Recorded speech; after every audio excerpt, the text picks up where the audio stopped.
آگے چند ساتھی ہیں، ان کی آواز آ رہی ہے، ایسے لگتا ہے کہ آپ نے آج کوئی ایسی چیز ہوئی ہے کہ آپ کو یہ آواز سنائی نہیں دیتی۔ حضور کے غلاموں کا، صحابہ کے دیوانوں کا مجمع ہے اور اتنی کم آواز، اور پھر یہ قریب ہی وہ لوگ ہیں جو حضور کی ختم نبوت کو نہیں مانتے۔ آپ کا نعرہ تو اتنا بلند ہو کہ یہ جو لندن مرکز ہے وہاں پہنچے، اس لیے ذرا بلند آواز نعرہ تکبیر، عظمت صحابہ، علماء دیوبند۔ اقبال کہتا ہے لگاتا تھا تو جب نعرہ تو خیبر توڑ دیتا تھا۔ یہ تو آپ کی آواز باہر بھی نہیں گئی۔ نعرہ تکبیر، ابھی بھی سارے مل کے نعرہ تکبیر، شان صحابہ، ختم نبوت، اسلام، علماء دیوبند، علماء دیوبند۔ اب تشریف لاتے ہیں ہمارے نوجوان عالم جو نکات بھی بیان کرتے ہیں اور اپنے گلے سے عوام کو شیرینی بھی تقسیم کرتے ہیں، حضرت مولانا عطا اللہ۔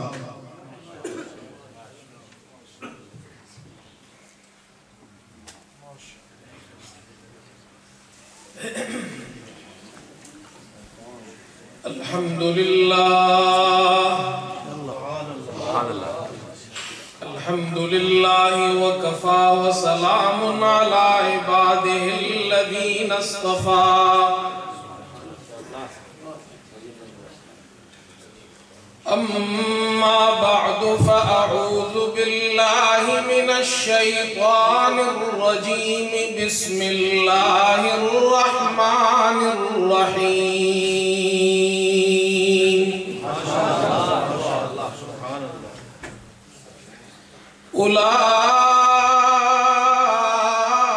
اولئک کتب فی قلوبہم الایمان۔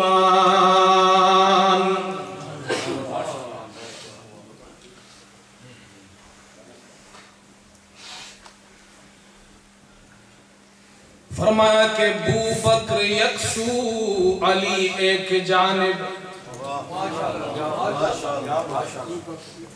بو بکر یکسو علی ایک جانب، بو بکر یکسو علی ایک جانب، خلافت کو گھیرے ہیں باسد صفائی۔ اس میں نکتے بھی آ جائیں گے، یہ میں وقت کم ہے تو شاعری اور نکتے ایک ساتھ بیان کی۔ حضور پاک علیہ السلام نے فرمایا خیر القرون، کچھ تم بھی کہو، قرنی، کتنے حرف قرنی میں؟ قاف، صدیق کا آخری حرف، عمر کا آخری حرف، بولو بھائی، عثمان کا آخری حرف، علی کا آخری حرف، خیر القرون قرنی۔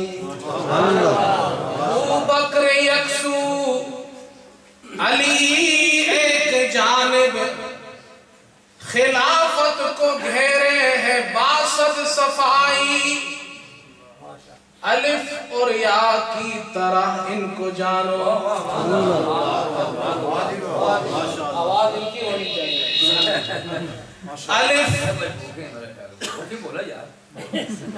الف اور یا کی طرح ان کو جانو کہ محصور ہے ان میں ساری خدائی۔ الف اور یا کی طرح ان کو جانو کہ محصور ہے ان میں ساری خدائی۔ اور یہ تشبیہ واقعی ہے تو جگہ بھی، یہ تشبیہ واقعی ہے تو جگہ بھی الف اور یا نے بترتیب پائی. یہ تشبیہ واقعی ہے تو جگہ بھی الف اور یا نے بترتیب پائی. وہ اول خلیفہ کے اول میں آیا. پہلے خلیفہ کے اول میں کیا ہے؟ الف. وہ اول خلیفہ کے اول میں آیا اور یہ آخر خلیفہ کے آخر میں آئی.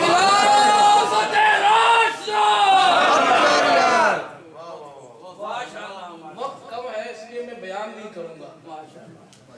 یہ جو ہمارے مسلمان بھائی ہیں ان کو میں لوڈ کرنا چاہتا ہوں. بھائی مقابلہ ہو تو لوڈ ہونا چاہیے، لیکن ہم کسی کو اسلحے سے لوڈ نہیں کرتے. ہمارا اسلحہ ہے قرآن، سنت اور اجماع صحابہ. ایک بات یاد رکھیں، یہ جو نوجوان بیٹھے ہیں نا کہتے ہیں we believe in Quran and سنت only. ہم قرآن و سنت کو مانتے ہیں. یہ بات بہت اچھی لگتی ہے، قرآن اور سنت کو مانتے ہیں. یاد رکھیں اگر آپ نے اجماع صحابہ کو چھوڑ دیا تو قرآن بھی قرآن نہیں رہے گا.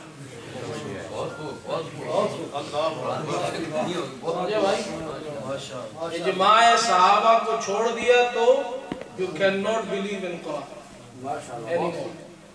یہ جو قرآن مکتوب فی المصاحف ہے یہ حضور کے زمانے میں نہیں تھا. یہ جو قرآن الحمد سے والناس تک اس کتابی شکل میں موجود ہے یہ حضور کے زمانے میں نہیں تھا.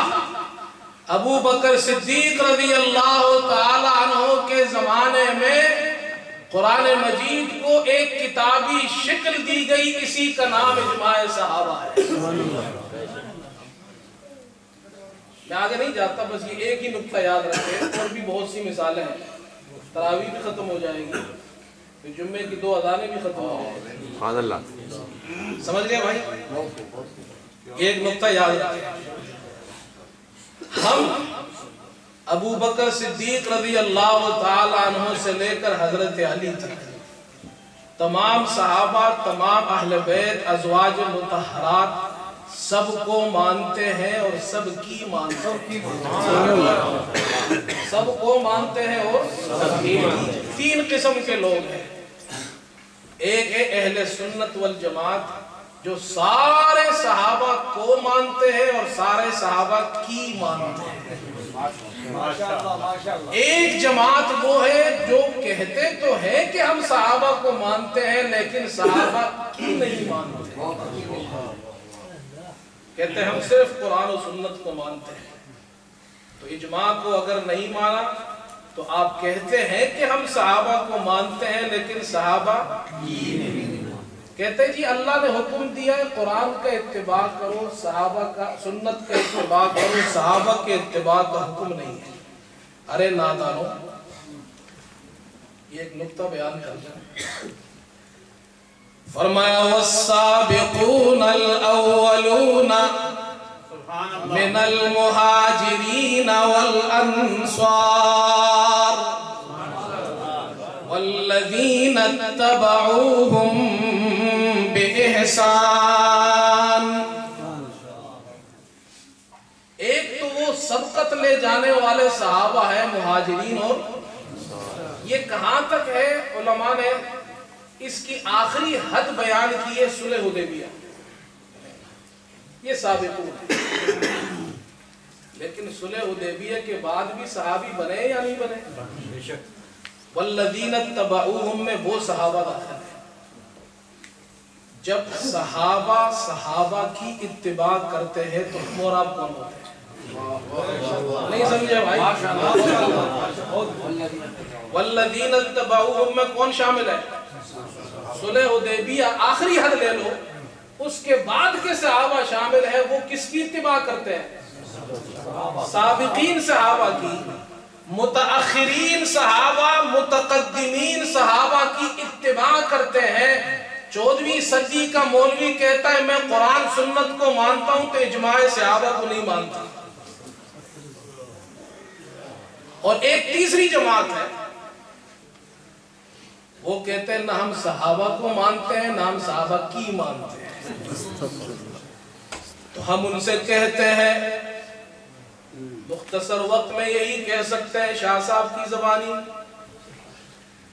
جو کہتے ہیں ہم صحابہ کو نہیں مانتے, صحابہ کی نہیں مانتے, بلکہ ان کو برا بلا کہتے ہیں, گالیاں دیتے ہیں, ان کی تکفیر کرتے ہیں, ان پر سب و شتم کو جائز قرار دیتے ہیں. تو ہم ان سے یہی کہتے ہیں تمہاری سزا خود اللہ نے مقرر کر دی ہے. فرمایا کہ بغض جس سینے میں ہو صدیق اور فاروق سے, بغض جس سینے میں ہو صدیق اور فاروق سے, ہے ضروری ایسا سینہ رات دن پٹتا رہے, ہے ضروری ایسا سینہ رات دن پٹتا رہے. تمہاری سزا ایک اور نقطہ سنیے. کہتے ہیں صحابہ نے حضور کی آنکھ بند ہونے کے بعد حضور کو چھوڑ دیا, ایمان کو چھوڑ دیا. ابھی ایک ہمارے عالم محترم یہ آیت پڑھ رہے تھے, میں آپ کو ایک عجیب نقطہ بیان کروں, اللہ نے ذہن میں ڈالا. وَلَكِنَّ اللَّهَ حَبَّبَ إِلَيْكُمُ الْإِيمَانَ وَزَيَّنَهُ فِي قُلُوبِكُمْ آگے وَكَرَّهَ إِلَيْكُمُ الْكُفْرَ وَالْفُسُوقَ وَالْعِصْيَانَ. اللہ کے صحابہ وہ عظیم صحابہ ہے کہ اللہ تعالیٰ خود فرماتا ہے میں نے صحابہ کے دلوں میں کفر کو نفرت بنا دیا ہے, گناہ کی نفرت ان کے دلوں میں ڈال دی ہے, نافرمانی ان کے دلوں میں مبغوض ترین شے ہے. جن کے یہاں کفر, نافرمانی اور گناہ یہ سارا کا سارا ناپسندیدہ ہو جائے, وہ کیسے حضور کو چھوڑ کر, ایمان کو چھوڑ کر, محبت خدا اور رسول کو چھوڑ کر کفر کے طرف جائیں گے. درد کی زبانی سنیے, اللہ آپ میں بھی درد پیدا کر دے.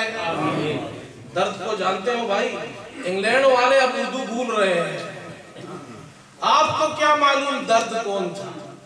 لیکن سنیے درد کا درد یہ ہے کہ صحابہ بزبان حال یوں کہتے ہیں کہ ہم حضور کے بعد پھر مرتد کیوں ہو, کافر کیوں ہو, ہمیں جو مٹھاس ملی ہے.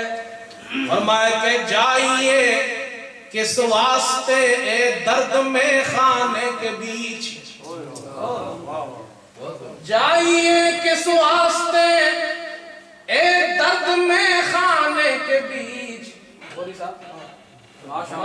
درد نے جائیے کس واسطے اے درد میں خانے کے بیچ, کچھ عجب مستی ہے میرے دل کے پیمانے کے بیچ.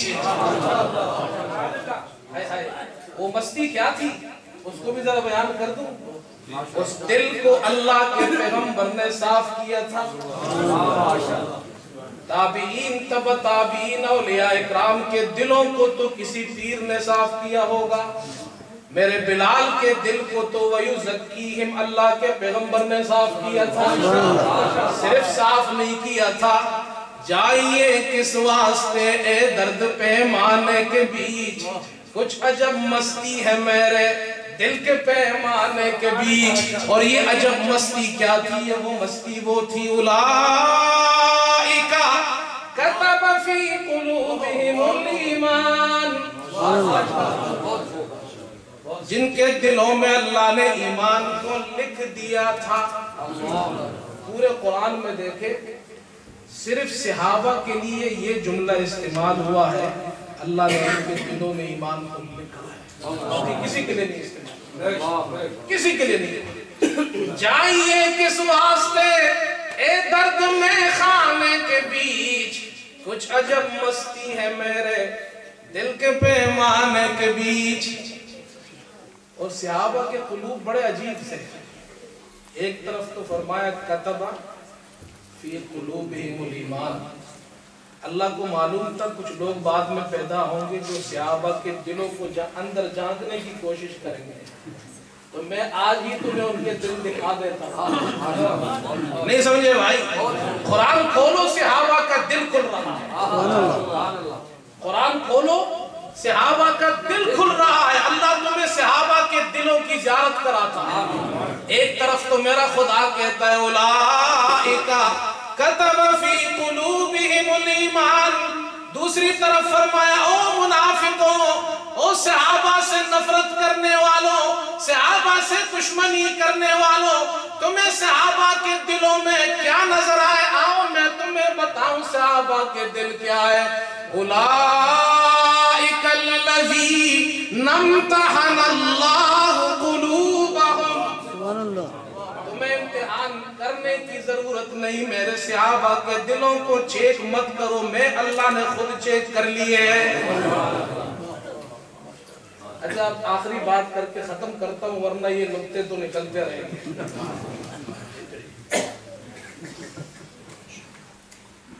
مسلمان جب جنت میں چلا جائے گا، قبر کی منزل گئی، حشر گیا، جنت پہنچا، سب سے آخری جو سب سے بڑی نعمت ملے گی وہ اللہ کی رضا. کیا ہوگی؟ اب سوال یہ پیدا ہوتا ہے رضا الہی ملے گی جنت میں اور صحابہ کو ملی دنیا میں. اس میں کوئی شک ہے؟ نہیں. رضی اللہ عنہم ورضوا عنہ. کوئی شک ہے؟ کیوں؟ قانون الہی یہ ہے کہ رضا الہی ملتی ہے امتحان کے بعد. قبر کا امتحان ہو جائے، اعمال تل جائے، نامہ اعمال دائیں ہاتھ میں مل جائے، جنت میں داخل ہو جائے اور خدا کی زیارت ہو جائے تو خدا کی رضا مل جاتی ہے. ایسا ہی ہے نا؟ اللہ نے اس قانون کو ریورس کر دیا صحابہ کے لیے. فرمایا تمہارا ایمان قبر میں ہوگا، میرے صحابہ کا ایمان میں نے زندگیوں میں ہی لے لیا. اولئک الذین امتحن اللہ قلوبہم للتقوی. جب امتحان ہو گیا تو رزلٹ بھی نکلا رضی اللہ عنہم. اللہ مجھے آپ کو ان صحابہ سے تعلق نصیب فرمائے.